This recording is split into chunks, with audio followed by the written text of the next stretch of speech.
Hi guys, welcome back to my channel, and today in this video I am going to talk to you about the truth about 9 to 5 jobs that no one talks about. Okay, so we grow up hearing the same thing over and over, that get a good education, get a stable job, work hard and you'll be set for life. Sounds great, right? But here's the twist: once you get into the 9 to 5 world, you realize nobody told you about this side of it. And by the way, I'm not here to say that all 9 to 5 jobs are bad. In fact, some are great, but there are truths, little hidden realities that nobody, talks about until you are already in it. Swiping your ID card every day, counting down the hours till 6 p.m. or 7 p.m. and wondering, is this it? So today I am breaking down the truths, the good, the bad, the downright frustrating, so you see the system for what it really is. And maybe you start playing your own game inside it. Okay, the very first thing I want to talk about is the illusion of stability. So when you are younger, you think of a job like a fortress, okay, like safe, secure and permanent. You picture yourself there for decades, maybe retiring with a cake and a gold watch or something like that. But in today's world, job security is, well, more of a feeling than a fact. Okay, like I have seen seniors working for a company for more than 12 plus years, and then the restructuring comes and it's suddenly, thank you for your service, here is your last paycheck, and just like that the stability disappeared. And we have seen massive layoffs in tech, banking and media. Okay, it doesn't matter how safe the company seems. The truth is, stability does not come from your employer. It comes from your skills, your network and your ability to adapt. Now let's talk about the next thing, that is the time for money trap. One thing you notice very quickly in a 9 to 5 is that you are trading your hours for money, but not necessarily for value. Okay, like you could finish your work by 2 p.m., but you can't just leave. You have to stay, sit at your desk and maybe look busy, because the system rewards presence, not productivity. Okay, and this is why some people stop getting above and beyond, because whether you work efficiently or drag it out, your paycheck looks the same. So let me know if you also faced something like, that you are done with your work for the day, but you have to stay there because everyone else is pretending to be busy, or maybe they're actually working. But and especially if you are a junior, or you are having less experience in corporate, you see all the seniors are sitting and just dragging it out, or just pretending to be busy with their work, and you have to just stay there and sit. Okay, because you can't be a rebel at work, right? I tried it few times, but it just backfires. Now let's talk about the hidden costs. We talk about the salaries, but we rarely talk about the hidden expenses of working a 9 to 5. The first one is financial costs, like commuting fuel, public transport fares, then eating out and your office clothes, and that 200 rupees coffee from the cafe near your building. Next one is health cost, sitting for 8 hours, neck pain, back pain, migraine, headaches from staring at a screen, dry eyes and eye infections, and insomnia and lot of other health cost. Okay, then time costs. Commuting is a silent thief. If you commute for more than 90 minutes a day, that's approximately 400 hours a year just spent traveling to or from your work. And obviously we never factor these into our salary. Like you are earning 50,000 a month, and you are spending 6,000 on your commute and 4,000 on your food on an average.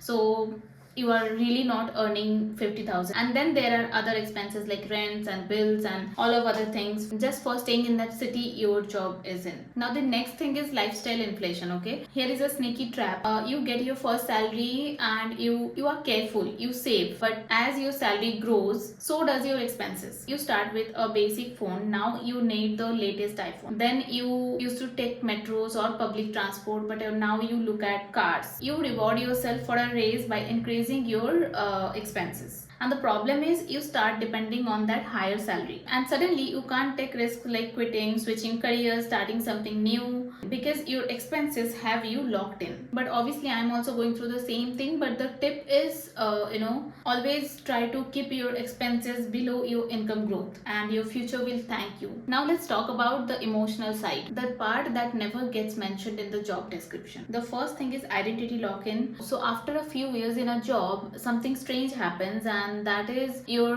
job title starts to feel like your name.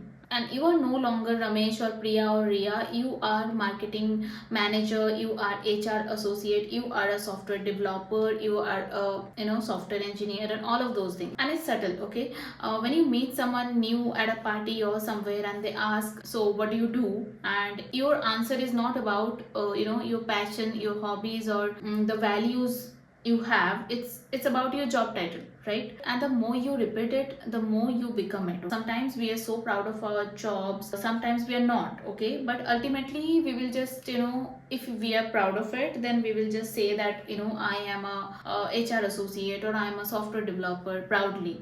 And that's okay. Like some of us are happy with our job, some of us are not with the job title. But the problem is when that title disappears, because suppose you quit, you get laid off or take a break, it feels like you disappear too. And this is why some people go into an identity crisis after losing a job. So now just think about and answer it, that if your job title is taken away from you, how would you introduce yourself? Now let's talk about the second emotional cost, that is the office politics, that unspoken hierarchy, the favorite employee. Ever noticed how sometimes the loudest person in the room gets all the credit, or how your idea, when you say it gets ignored, and maybe after 5 minutes someone else is telling the same thing, and everyone is clapping for it. And here is the emotional toll.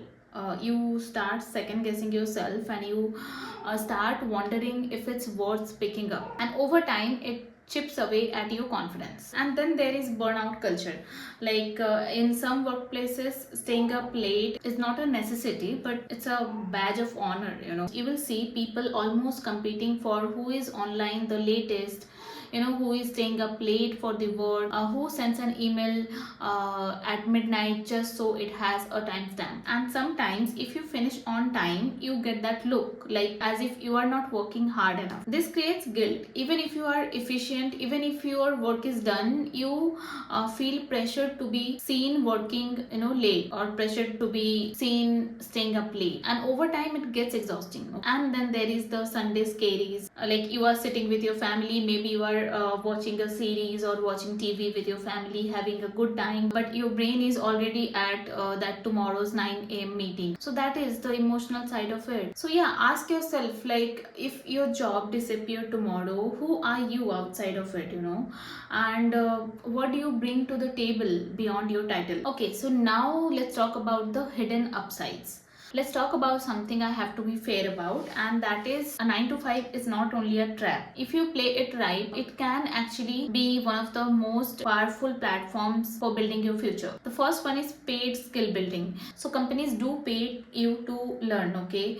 Like all of those trainings and certifications, you can actually grab them and utilize them. And then there is another benefit is networking, obviously. So you are always surrounded by colleagues, managers, vendors and clients, all potential future opportunities. And the next benefit is the structured routine as a foundation. Some people think structure is boring, but it can be the thing that saves you from the chaos. Having fixed hours, knowing your schedule gives you a base, and once you have that base, you can layer on healthy habits, like going to the gym before work, reading during lunch breaks, or building a side hustle in the evening, okay? And the next thing is benefits and the perks that people forget to value. Health insurance, paid leaves, retirement contributions, bonuses, corporate discounts, they are not glamorous, but they matter. You only truly value them when you have to pay for them yourself. The next benefit is the sandbox for your future self. So my favorite way of looking at it is your job is a safe sandbox where you can experiment, make mistakes and grow without the financial pressure of running your own business, okay? So if you want to practice leadership, you can just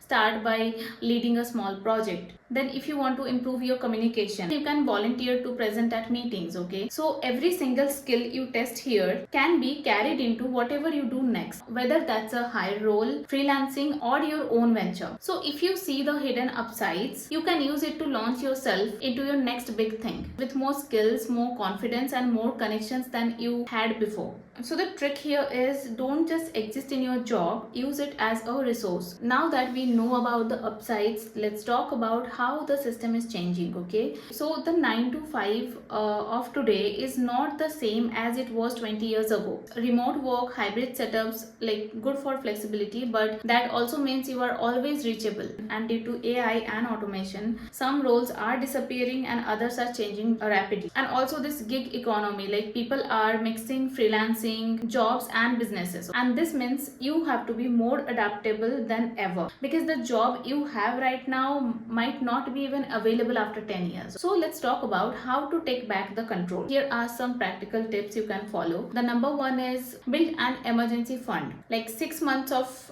expenses minimum, and then upskill outside your current role, like learn things your company does not train you for, because it gets monotonous. Okay, and you are always into that same technology which you are given the work for, so learn something else as well. And also you can network beyond your department, it can often lead to strong opportunities. And then next thing you can do is create a side income, even if it is small, it gives you options. Then next thing you have to do is own your mornings and evenings, the time you have in the morning and the time you have in the evening. Okay, utilize that, rather you use it for upscaling yourself, or you can just use that time for your own health, like exercising or going to the gym or doing something for your own self, or doing something apart from your work, or you can focus on your side hustles. Okay, so own your morning and evening. And the most important thing you have to do is measure your energy, not just time. You have to protect your mental bandwidth, you just cannot take it all in. I mean, you have to set some boundaries, and also you have to measure your energy, not just your time. So keep that in mind. You have to remember this one thing very clearly,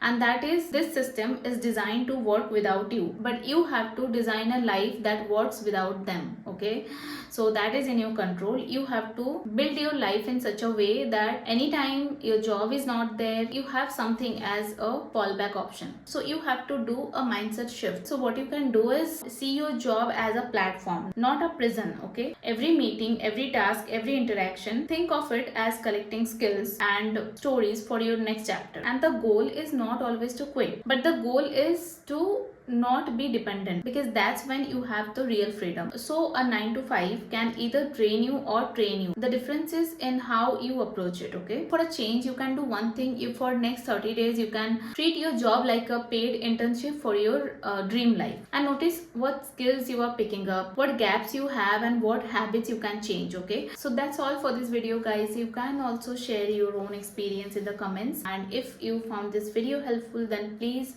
do not forget to subscribe to my channel and like this video, and I'll see you in my next video. Till then, bye bye, take care.